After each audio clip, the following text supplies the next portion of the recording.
So I have a little bit of an interesting little discussion here about Majin Buu and why I feel like he was the fighter that was removed from the Tournament of Power. At least as far as we know, Frieza will be replacing Majin Buu. Maybe that'll change, but it's not looking like it. As far as we know in the story, what is going on is that Majin Buu has fallen asleep and won't wake up for 2 months. Most of you guys know this already. But the question is, why pick Majin Buu out of the other fighters like Krillin, Tien, Roshi, 18, 17, anyone else really? Besides, obviously, Goku and Vegeta. For me, I feel like it was the easiest fighter to replace. And I guess the question is, why replace a fighter in general? And part of that, I feel like, is to mix things up because everyone already knew what the roster was going to be, right? So maybe they want to mix things up and keep things interesting and keep you guessing. But again, for me, I feel like it was probably the easiest fighter to get rid of, I suppose, if they want to mix things up, you know. Buu's falling asleep and we can't get him up no matter what. No chocolate, no food, nothing's going to wake him up. And then there's another part of me thinking maybe they also picked Buu because Buu has so many techniques that maybe it would be hard to put him in the Tournament of Power and make it feel consistent for fans, if they even care about that, but they would have to look at a lot of Buu's abilities, and that might be hard to implement. That's just a thought, though. I really don't know what they're thinking.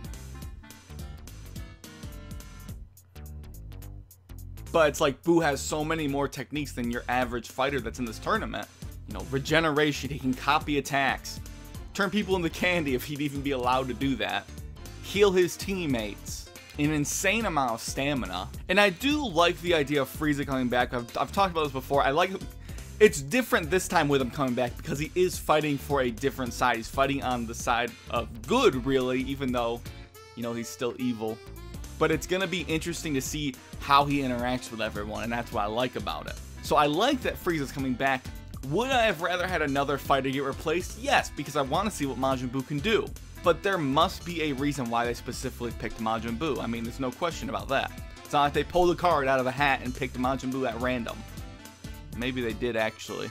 And I mean, realistically, once it gets revealed that the Tournament of Power is a tournament where Universe 7 has to fight for their survival, aside from what Krillin and 18 were going to do, I think the other fighters, you know, they're going to stay there to help their universe survive. That's more important than money. The only reason Krillin wasn't going to do it was because he was too scared, I guess, and then 18 just cares about money.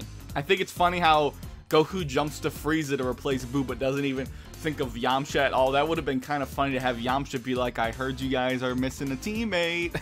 But, you know, those are a few reasons why I think Buu is the one that's picked to be replaced. You know, to mix things up, it would be complex to kind of integrate him into the tournament, at least in my opinion. You know, obviously for us fans, we can think like, okay, here we're going to have Majin Buu do this technique and we're going to cover all the bases, but when you're looking at a big company, I think maybe that's more complex. I don't really know. I'm trying to look at it for all perspectives here. But let me know what you guys think down below. Do you agree with me? Do you think other things? Would you have rather had someone else be replaced? And think realistically, what other characters you would have want replaced and how that could have been approached. And don't just cop out and say you don't want anyone replaced. So those are my thoughts, guys. Drop yours down below. Hopefully you enjoyed this video. And as always, thanks for watching, and I'll catch you guys later.